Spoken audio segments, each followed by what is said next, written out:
Now listen and answer questions 15 to 20. Now let me give you some idea of the layout of the farm. The building where you bought your tickets is the new barn immediately to your right, and we're now at the beginning of the main path to the farmland, and of course the car park is on your left. The scarecrow you can see in the car park in the corner beside the main path is a traditional figure for keeping the birds away from crops. But our scarecrow is a permanent sculpture. It's taller than a human being, so you can see it from quite a distance. If you look ahead of you, you'll see a maze.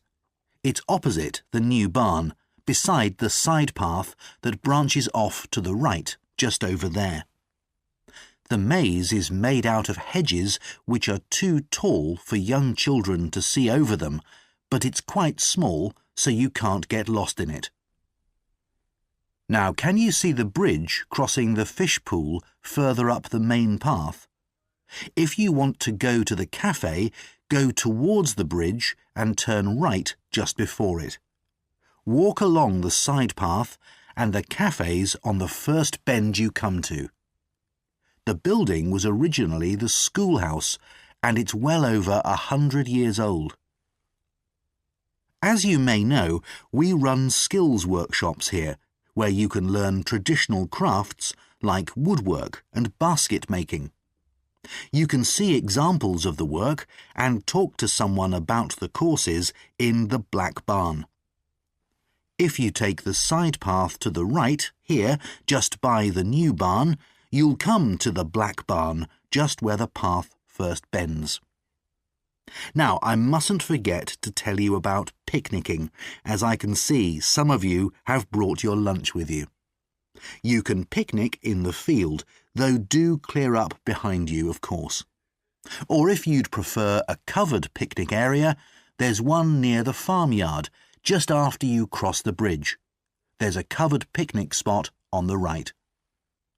And the last thing to mention is Fiddy House itself. From here you can cross the bridge, then walk along the footpath through the field to the left of the farmyard. That goes to the house, and it'll give you a lovely view of it. It's certainly worth a few photographs, but as it's a private home, I'm afraid you can't go inside. Right, well, if you're all ready, we'll set off on our tour of the farm.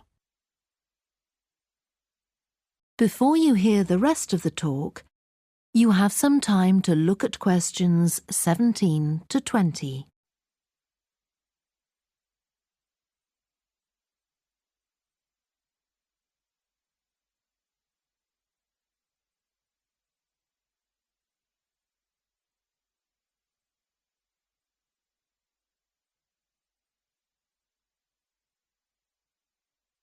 Now listen and answer questions 17 to 20.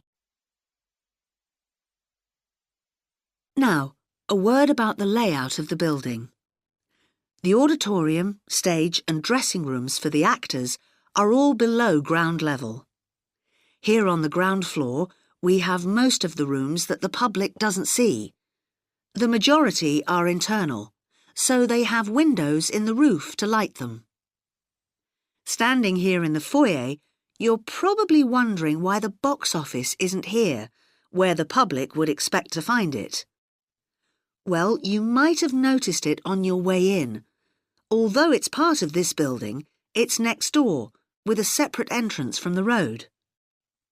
For the theatre manager's office, you go across the foyer and through the double doors. Turn right, and it's the room at the end of the corridor, with the door on the left. The lighting box is where the computerized stage lighting is operated, and it's at the back of the building. When you're through the double doors, turn left, turn right at the water cooler, and right again at the end. It's the second room along that corridor. The lighting box has a window into the auditorium, which of course is below us. The artistic director's office is through the double doors, turn right, and it's the first room you come to on the right-hand side. And finally, for the moment, the room where I'll take you next, the relaxation room. So, if you'd like to come with me. That is the end of section 2. Before you hear the rest of the podcast, you have some time to look at questions 15 to 20.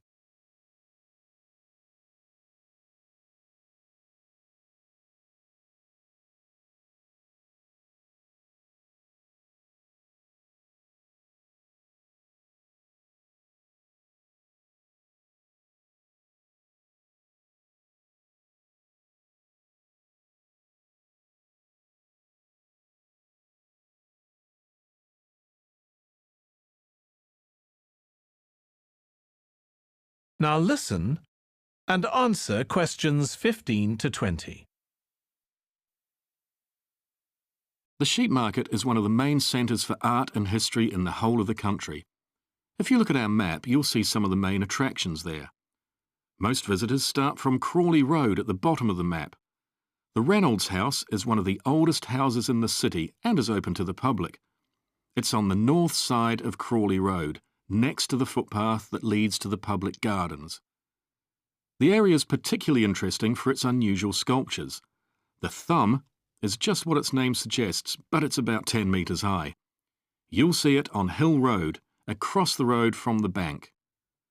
The museum's got a particularly fine collection of New Zealand landscapes. It's on the east side of the sheep market, on City Road. It's on the other side of the road from the public gardens, immediately facing the junction with Hill Road.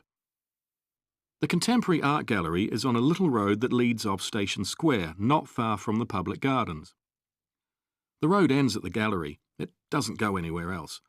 That's open every day except Mondays. The Warner Gallery specialises in 19th century art. It's on City Road, near the junction with Crawley Road, on the same side of the road as the public gardens. It's open on weekdays from 9 to 5 and entry is free. Finally, if you're interested in purchasing high-quality artwork, the place to go is Nucleus.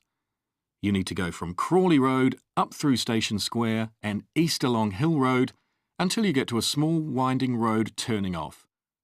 Go up there and it's on your right. If you get to City Road, you've gone too far. That is the end of section 2. You now have half a minute to check your answer.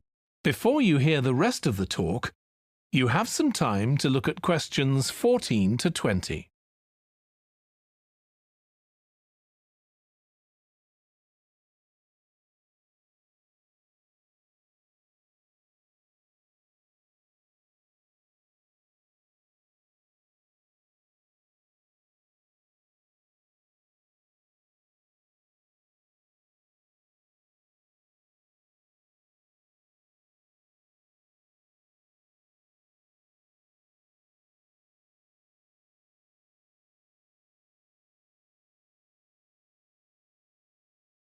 Now listen and answer questions 14 to 20. OK, so this slide shows a map of the central area of Granford with the High Street in the middle and School Road on the right. Now, we already have a set of traffic lights in the High Street at the junction with Station Road, but we're planning to have another set at the other end at the School Road junction to regulate the flow of traffic along the High Street. We've decided we definitely need a pedestrian crossing. We considered putting this on School Road just outside the school, but in the end we decided that could lead to a lot of traffic congestion. So we decided to locate it on the High Street, crossing the road in front of the supermarket. That's a very busy area, so it should help things there. We're proposing some changes to parking. At present, parking isn't allowed on the High Street outside the library, but we're going to change that and allow parking there, but not at the other end of the High Street near School Road. There'll be a new no parking sign on School Road just by the entrance to the school, forbidding parking for 25 metres. This should improve visibility for drivers and pedestrians, especially on the bend just to the north of the school. As far as disabled drivers are concerned, at present they have parking outside the supermarket, but lorries also use those spaces, so we've got 2 new disabled parking spaces on the side road up towards the bank. It's not ideal, but probably better than the present arrangement. We also plan to widen the pavement on School Road. We think we can manage to get an extra ½ metre on the bend just before you get to the school, on the same side of the road. Finally, we've introduced new restrictions on loading and unloading for the supermarket, so lorries will only be allowed to stop there before 8 a.m. That's the supermarket on School Road. We kept to the existing arrangements with the High Street supermarket. OK, so that's about it. Now, That is the end of section 2. You now have ½ minute to check your answers.